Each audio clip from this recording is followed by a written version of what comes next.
Hello everyone, welcome to competition classes. आज के इस क्लास में हम लोग एक पोएम को अध्ययन करने वाले हैं जो 12th क्लास लेवल का है, द डैफोडिल्स। बहुत ही फेमस पोएम है और इससे निश्चित है कि प्रत्येक साल जो है क्वेश्चन समरी या फिर ऑब्जेक्टिव पूछा जाता है।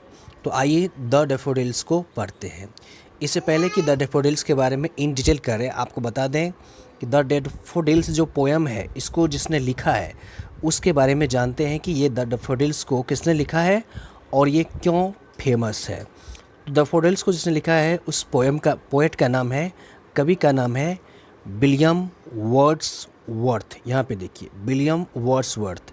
यहाँ पर दिया हुआ है इसका जन्म हुआ 1770 में, 1770 एंड 1850 में निधन हो जाता है।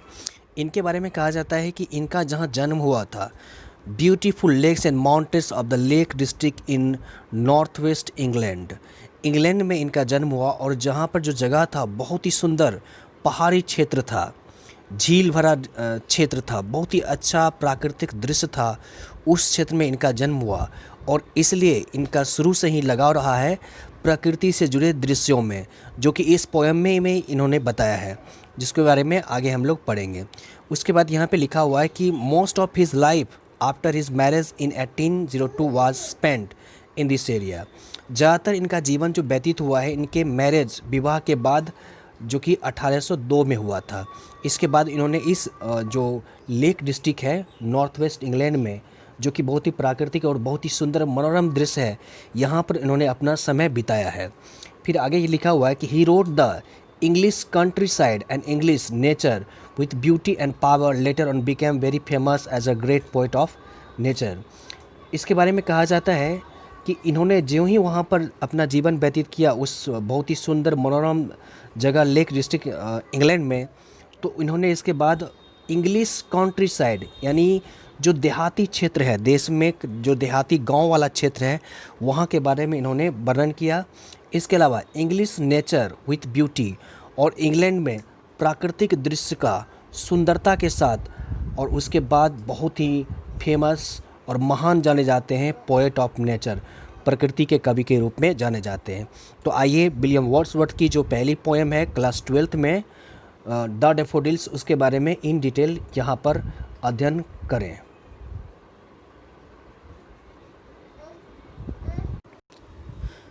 इससे पहले मैं चाहूँगा कि इस पोएम को मैं अच्छी तरह से पढ़ दूँ ताकि आपको आसानी हो पढ़ने में। सबसे पहले ये हेडिंग लिखा हुआ है the daffodils. It is very easy to pronounce it. I wander, lonely as a cloud, the plots on high over vales and hills, when all at once I saw a crowd, a host of golden daffodils. Beside the lake beat the trees, fluttering and dancing in the breeze. Continuous as the stars shine and twinkle on the Milky Way, they stretched in never-ending line along the margin of way. 10,000 I saw at glance, tossing their heads in a springly dance. The waves beside them danced, but they outdid the sparkling waves in glee. A poet could not but be gay. In such a joint company, I gazed and gazed, but little thoughts what dwelt the so to me and brought. For off, when on my couch I lie, in vacant or in pensive mood, they place upon the inward eye, which is the bliss of solitude, and then my heart with pleasure fills and dance with the daffodils. William Wordsworth. तो आइए देखते हैं इस poem को, daffodils को। देखिए यहाँ पे लिखा हुआ है कि पोएट कह रहे हैं, I wander lonely as a cloud that floats on high over vales and hills, when all at once I saw a crowd, a host of golden daffodils. सबसे पहला क्वेश्चन बनेगा कि पोएट ने आई फर्स्ट स्टेंजा, ये poem का पहला stanza है, कवि ने अपने फर्स्ट स्टेंजा पहली पंक्ति में आई जो शब्द है वे यूज़ किया, या आई शब्द किसके लिए यूज़ किया गया द डैफोडिल्स में, तो पोएट के लिए यूज़ किया गया है, कवि के लिए यूज़ किया गया है आई वर्ड्स। कवि यहाँ पे कह रहे हैं कि आई वंडर मतलब होता है कि इधर उधर घूमना, भ्रमण करना। लॉनली कभी एक बार अकेले भ्रमण करने के लिए निकले थे। किस तरह से?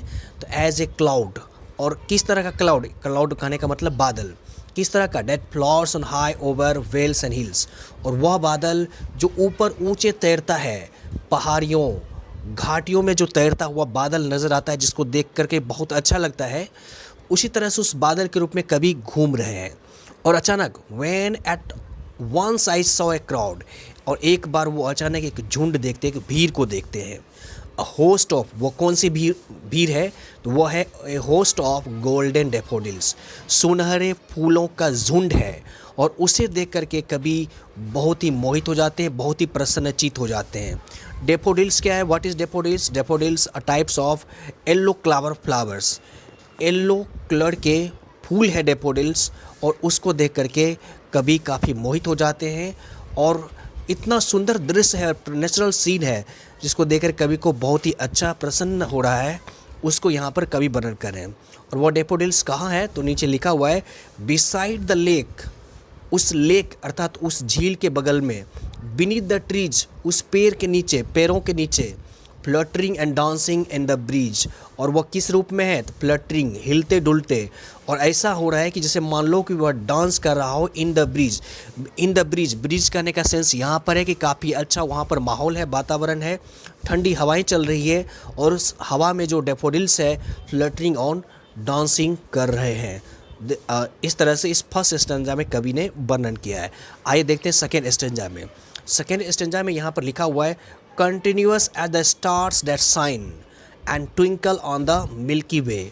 उस डेफोडिल्स के बारे में कवि वर्णन करते हैं कि कंटिन्यूअस, कंटिन्यूअस मतलब असंख्य, एट द स्टार्स, तारों के समान, और वह चमक रहे हैं, एंड ट्विंकल, और वो टिमटिमा रही है डेफोडिल्स, ऑन द मिल्की वे। जिस तरह से तारों का झुंड होता है मिल्की वे, आकाशगंगा जिसको बोलते हैं, उसमें जो तारे दिखाई देते हैं, उसी तरह से कवि को भी वह दृश्य डेफोडिल्स का जो झुंड है वह नज़र आता है। They stretched in never ending line, और वे ऐसा प्रतीत हो रहे हैं कि ये कभी ख़त्म होने वाली रेखाएं नहीं है, अर्थात डेफोडिल्स ही daffodils, there is nothing but daffodils. कवि को ऐसा प्रतीत हो रहा है। Along the margin of the way, उस खाड़ी के आसपास 10,000 सॉ एट ए ग्लांस, कवि कह रहे हैं कि 10,000 एट ए ग्लांस, एक झलक में। ये क्वेश्चन बनता है, ये ऑब्जेक्टिव क्वेश्चन बनेगा आपको कि 10,000 सॉ, या when poet saw at a glance how many daffodils he saw, that answer will be 10,000। एक बार में दसों हजारों डेफोडिल्स के झुंड को कभी देख पाते हैं। टूजिंग देयर हेड्स एंड एस्प्रिटली डांस, और वो अपने सिर को हिलाता हुआ, और ऐसा प्रतीत हो रहा है कि जैसे वह मानो डेफोडिल्स नृत्य कर रहा हो। उसका नेक्स्ट स्टेंजा देखें यहाँ पर, the waves beside them dance but they outdid the sparkling waves in glee. The waves अर्थात वहाँ पर जो डेफोडिल्स का जो डांस है, जो झुकना है, वो एक तरंग के रूप में प्रतीत हो रहा है, और वो इस तरह से झूम रहा है, इस तरह का वेव बन रहा है कि मानो वह वेव प्रसन्न में, किसी बहुत बड़ी खुशियों में अपने आप को झूम रहा हो, गीत गा रहा हो। A poet could not but be gay, और एक कवि होने के नाते हमने उसको बहुत ही ध्यान से देखा। गे मतलब होता है ध्यान से देखना। इन सच ए जॉकॉन्ड कंपनी, और उसके साथ हमेशा हमने उसे देखा। I gazed and gazed but little thought, हमने हमेशा देखते देखते ही रहने की कोशिश की, लेकिन कुछ विचार आता है कवि में, और वो कहते हैं what wealth the show to me had brought, और वैसा देख करके मेरे लिए क्या हुआ, मुझे क्या फ़ायदा हुआ। तो कवि अगले स्टेंजा में से बयां करते हैं।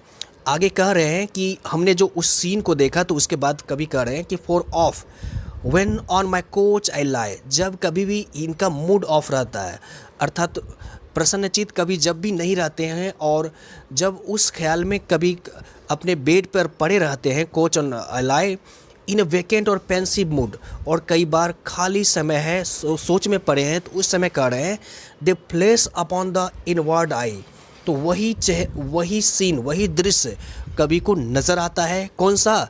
तो 10,000 daffodils, there is nothing but daffodils, daffodils.